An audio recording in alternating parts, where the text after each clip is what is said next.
Bonjour et bienvenue dans cette vidéo qui est la partie 2 de comment structurer un tableau croisé dynamique, un graphique croisé dynamique.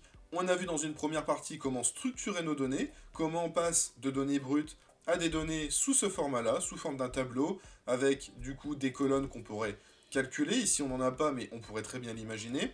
Un tableau qui est mis en forme avec toutes aussi les formats de données qui ont été mis, monétaires par exemple, les dates. Et donc, comment ensuite on va passer de ça à un tableau croisé dynamique, c'est ce qu'on va voir dans cette vidéo. Si vous n'avez pas vu la partie 1, je vous conseille vivement d'aller la voir. C'est une suite logique qui est en 3 parties. Première partie, on voit comment structurer le tableau, comment en arriver à ce qu'on a ici. Je vous donne plus globalement dans cette vidéo-là tous les conseils que j'ai à vous donner sur comment bien structurer, les erreurs à éviter, les conseils également qu'on peut mettre en place pour bien structurer les données. Et donc maintenant on va voir dans cette partie 2 comment on va créer un tableau croisé dynamique. Et dans la partie 3 on verra comment insérer du coup un graphique croisé dynamique. Donc c'est parti pour cette partie 2. Comment faire? Alors on revient sur ce tableau là, on a des données. Pour ceux qui n'ont pas vu la partie 1, tout simplement ce sont des données avec des dates, une région, un commercial, un produit, un nombre de ventes du coup, le prix unitaire et le chiffre d'affaires qui a été réalisé. L'objectif, ça va être de créer un tableau croisé dynamique pour mettre en valeur ces données-là, ou en tout cas les présenter sous une autre forme qui aurait potentiellement plus de sens au regard soit d'un responsable, d'un chef d'entreprise, plus globalement quelqu'un qui veut piloter son activité. Donc en fait, déjà, à quoi sert un tableau croisé dynamique? C'est quand même une notion assez phare d'Excel, on entend ça partout. Un tableau croisé dynamique, c'est tout simplement un tableau qui va permettre de croiser nos données. Ça paraît très bateau dit comme ça, mais en fait c'est réellement le cas. On va croiser et regrouper nos données par une notion. Par exemple ici, il faut s'imaginer avec les données qu'on a là, bien sûr il faut l'adapter à chaque fois à notre cas, mais ce serait de dire voilà, je veux facilement calculer quel est le global de mon chiffre d'affaires par région. Là on voit bien qu'on a la région nord qui va revenir plusieurs fois, donc là on la voit en ligne 10, en ligne 14, on la en ligne 18. Quel est le chiffre d'affaires global de cette région-là? À la base, vous feriez par exemple un somme.si, on fait la somme de chiffre d'affaires avec la condition d'avoir nord dans la colonne région. Ok, donc ça c'est des fonctions qu'on va faire, il faut potentiellement les maîtriser, ce ne sont pas les fonctions les plus compliquées, mais il faut les maîtriser, il faut qu'on les mette en place, on ne sait pas trop si dans le temps elles vont tenir, parce que souvent on oublie des dollars, des références, etc. Donc, de manière plus simple et plus rapide, comment on peut faire? Eh bien, on peut faire un tableau croisé dynamique. Le tableau, on n'aura plus qu'à appuyer sur actualiser, il se mettra à jour tout seul, aucun problème, et on pourra même aller plus loin, on pourra également le filtrer assez facilement, et donc tout ça, ça constitue les avantages du tableau croisé dynamique. Donc sans plus attendre, comment on insère un tableau croisé dynamique? Tout simplement, on se positionne sur notre tableau de départ, on va dans création de tableau, et là, on a tableau croisé dynamique qui se trouve juste ici. On peut également l'avoir dans insertion tableau croisé dynamique. C'est juste deux boutons qui sont à deux endroits différents, mais qui font exactement la même chose. C'est parce que, comme je le disais dans la partie 1, on n'est pas obligé d'avoir un tableau structuré et inséré via cette option-là pour insérer un tableau croisé dynamique. Néanmoins, je vous recommande vivement de passer par cette option-là avant d'insérer le tableau.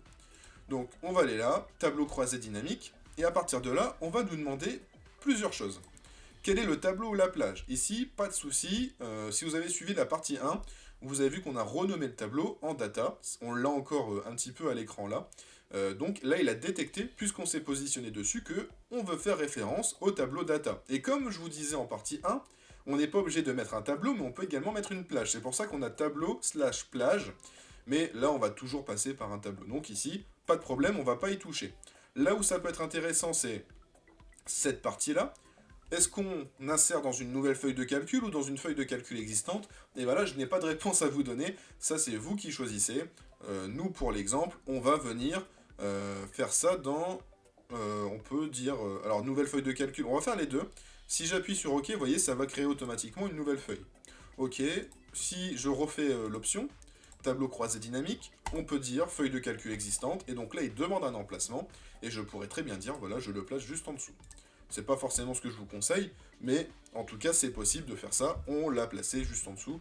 Mais plus globalement, ce tableau-là, après, vous pouvez le copier et le coller où vous voulez. Hein. Le tableau croisé dynamique, ça peut paraître bête à dire, mais ça peut paraître évident, peut-être, Mais si vous posez la question, vous pouvez en insérer autant que vous voulez. Sur les mêmes données, sur d'autres données. Après, voilà, vous faites différentes choses. Bien sûr, si vous vous posez la question également, vous pouvez très bien lier deux tables. Admettons, ici, on a les ventes. Mais imaginez qu'on avait également des données sur les commerciaux avec leur numéro de téléphone, etc. Peut-être d'autres données de vente. Peu importe. Imaginez que vous avez deux boîtes différentes, mais les mêmes commerciaux. Eh bien, vous pourrez très bien lier les deux sources de données ensemble, sans pour autant qu'elles soient dans le même tableau. Autrement dit, on aurait l'équivalent de ce tableau-là, mais dans une autre feuille. Et dans un même tableau croisé dynamique, on pourrait le faire.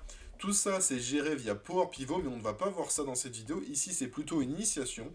On va déjà montrer comment créer un tableau croisé dynamique, comment l'exploiter, le mettre en place. Et dans d'autres vidéos, on verra comment utiliser Power Pivot. En tout cas, ici, moi, je vais retirer mes tableaux. On va garder celui qui est en feuille 2.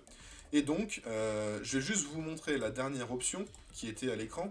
On avait ici indiqué si vous voulez souhaiter analyser plusieurs tables, et donc est-ce qu'on ajoute ou pas ces données au modèle de données. Ça, pour l'instant, on ne va pas le cocher, parce que ça en revient à ce que je vous disais, c'est Power Pivot. Ajouter ces données, au modèle de données, ça veut dire on envoie toutes nos données dans Power Pivot. Power Pivot qui permet de gérer les liens entre plusieurs bases de données, potentiellement faire des calculs, mais c'est quelque chose d'un petit peu plus compliqué, il y a des gestions de modèles de données, etc. Ça va un petit peu plus loin, c'est pas le but de cette vidéo-là. Sachez que ça existe, sachez que ça sert à ça, cette option-là, c'est le plus important. Ne le cochez pas pour le moment, si vous faites quelque chose de simple avec une seule base de données, ne le cochez pas, on verra ça dans une prochaine vidéo. Donc voilà, ça vous savez tout sur cette partie-là, et donc on obtient à la fin ce tableau croisé dynamique-là. Le tableau croisé dynamique, comment il fonctionne? Tout simplement, on va avoir du coup ce visuel-là, et à droite, on va avoir les champs de tableau croisé dynamique. Il se peut que par inadvertance, vous cliquez sur la croix. Si c'est le cas, vous allez vouloir revenir dessus, ça ne va pas fonctionner, vous n'allez pas l'avoir à l'écran. Tout simplement, vous avez dans Analyse du tableau croisé dynamique, liste de champs, et donc vous l'activez, vous le désactivez. C'est ça qui vous permet d'accéder à cette fenêtre-là. Donc ça, retenez-le parfois. Quand vous avez terminé un tableau croisé dynamique, il faut que vous cliquez dessus. On en a parfois marre de voir ça, donc on le ferme. Mais parfois, quand on veut faire des modifications, on ne le voit plus, donc n'hésitez pas.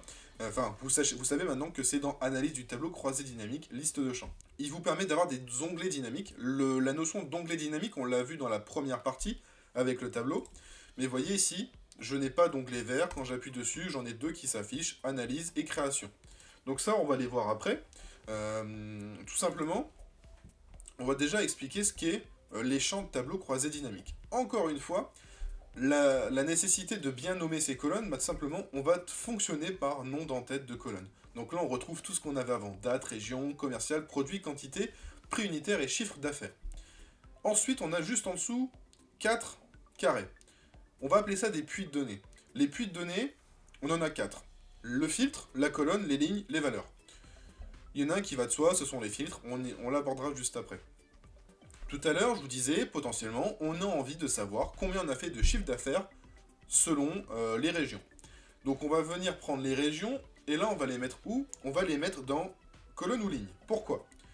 Parce que les valeurs, c'est le calcul. Quand on va vouloir calculer quelque chose, ça va être, il fait dans sa tête, il faut se dire, soit on va compter, soit on va faire une somme, une moyenne, un écart type, on va vouloir donner un min, un max, et pour faire ça, bah, il faut qu'on mette ça dans le champ valeur. Ici, on veut calculer la somme d'un chiffre d'affaires, donc c'est chiffre d'affaires qui va aller dans les valeurs. Donc là, je vais le glisser dedans. Je le prends, en fait, c'est comme du drag and drop, je le prends et je le glisse dans le bon champ. Donc ici, il nous fait bien la somme du chiffre d'affaires. Mais on n'a pas encore on l'a pas encore réparti. On pourrait très bien s'arrêter là, parce que parfois, ça peut être volontaire de uniquement afficher une somme d'un calcul, comme là, le chiffre d'affaires. Bon, c'est pas ce qu'on veut, nous, on veut ensuite le répartir. Donc on va prendre région, on va le glisser dans ligne ou colonne. Comment choisir? Tout simplement, imaginez-vous qu'on a 4 régions, là on a les nord-ouest, est et ouest, je sais plus si j'ai tout dit, je me suis perdu. Ok, on a nord, sud, est, ouest, pardon. Donc soit on veut afficher les 4 données ici, soit on veut les afficher en ligne. Donc là, moi je veux les mettre en ligne, donc je les place en ligne. Hop, je prends région, je le place dans les lignes. De toute manière, n'hésitez pas à vous tromper aussi, hein. Si vous l'avez mis là, que c'est pas ce que vous voulez, vous le reprenez et vous le glissez ailleurs. Et ça fonctionne très bien. Vous n'êtes pas... C'est vraiment quelque chose qui se fait automatiquement, donc si vous vous trompez, vous corrigez, il n'y a aucun problème. Donc ici, on a bien nos 4 régions, et on a du coup le chiffre d'affaires. On pourrait encore aller plus loin, on pourrait encore redétailler par région, par exemple par produit. Je prends produit, je le mets là. Donc là on a Est, le total 3500, mais on a le détail des produits qui ont été vendus et leur montant. Et donc là on a vraiment fait une analyse en 2 secondes, zéro calcul, tout a été mis ici, et vous permet de visualiser vos données, votre chiffre d'affaires dans notre cas. Et donc ça c'est hyper, en fait c'est hyper simple, hyper rapide. Peut-être qu'au début ça demande un petit peu de temps, mais par la suite en fait vous voyez que c'est très rapide de créer un tableau croisé dynamique. Et donc là on a déjà terminé ce tableau croisé dynamique. Bien sûr on pourrait en faire pas mal, on pourrait en voir plein. Je ferai, je pense, une vidéo un peu plus détaillée sur tous les types de tableaux croisés dynamiques, parce qu'en fait, il faut des jeux de données qui s'y prêtent un peu plus. Donc ici, on ne va pas forcément en parler. Il faut juste savoir, je vais en créer un deuxième, il faut juste savoir que ce tableau croisé dynamique-là, il vous permet, au niveau des dates, de faire une hiérarchie. Vous voyez ici, on avait beau avoir des données sous format de date comme ça, il a réussi à dire, ok, bah là c'est janvier. Vous voyez, il a mis les mois. Je peux très bien virer les jours. Et donc là, on a les mois. Donc janvier, février, mars, avril. Avec le détail de ce qu'on a dedans. Donc il fait des calculs automatiquement par rapport aux données qu'on lui donne. Surtout avec les dates, en fait. On appelle ça la hiérarchie des dates. Enfin voilà, vous avez ici toutes les notions pour créer des tableaux croisés dynamiques. Et ça, en fait, on pourrait répéter le modèle plusieurs fois. Donc là, je vais en remettre un autre. On peut très bien retirer les dates et venir mettre les commerciaux. Et en fait, vous voyez, de fil en aiguille, on a du coup créé 3 tableaux croisés dynamiques sur la base d'un tableau de données. On a interprété les données de manière différente, soit résumées par par mois, pardon, soit résumées par, du coup, région, et puis par produit. Et ici, on les a résumés par commerciaux. Ce qui vous permet en fait de faire une sorte de tableau de bord. C'est là où on va arriver aux notions de tableau de bord. C'est ni plus ni moins que ça. Les tableaux de bord, il y a 2 manières de les faire. Soit on crée nos graphiques nous-mêmes, on galère un petit peu, soit on va se baser sur des tableaux croisés dynamiques, puis on va en arriver sur des graphiques croisés dynamiques, on verra ça dans la partie 3.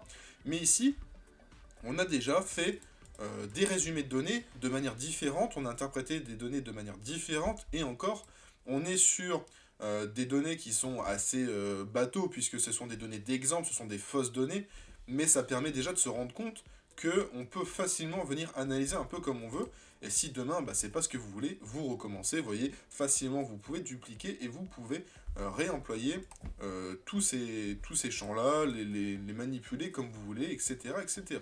On va juste faire un petit test, je vais mettre une donnée, admettons on a fait une vente le 5 mai 2025, la région Est, on va dire que c'est David également, on va dire que c'est un ordinateur, 3, et on a vendu ça 200 €, ce qui ferait 600 au total. Voilà.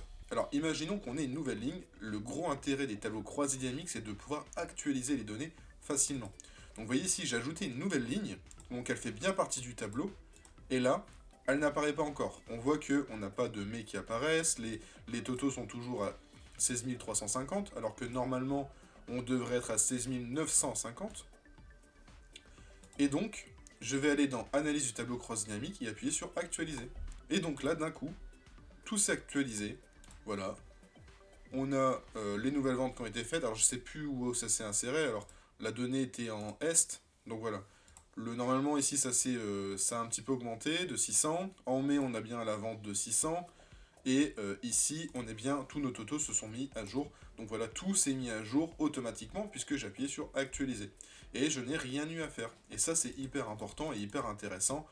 Ça vous demande du coup plus aucune ressource à faire. Une fois que c'est mis en place, vous complétez vos données, vous actualisez et vous avez tout votre tableau de bord à jour. Sinon, sur ces graphiques-là, on peut y insérer des segments. Quand j'insère un segment, c'est un peu la même chose que pour les tableaux. Mais on peut dire, voilà, je veux filtrer par commerciaux. Donc voilà, je vais insérer ça. Et là, quand j'appuie sur Alice, ça va filtrer toutes les ventes par mois et par date, par région, etc. Enfin, ça va venir tout filtrer. Mais là, on voit que ça a filtré que celui-là. Mais en fait, vous pouvez connecter vos... donc on appelle ça du coup la connexion de rapport, on fait un clic droit sur le segment, connexion de rapport, et donc là on voit quoi apparaître? Nos 3 tableaux croisés dynamiques. Donc là ils ne sont pas renommés, c'est pas bien, on devrait le faire, mais n'empêche que on peut venir les cocher. Là on sait que c'est les 3 là, puisque j'en ai que 3, mais imaginez avoir plusieurs bases, plusieurs tableaux croisés dynamiques, voire plus que 3, il faut vraiment les nommer. C'est très important, ça vous permet vraiment de venir vous organiser, vous repérer. Bon là on sait que c'est les 3 là, c'est pas très grave, je les coche, je fais OK, et maintenant je peux tout filtrer d'un coup de manière très simple. Forcément celui-ci, il affichera que la personne en question.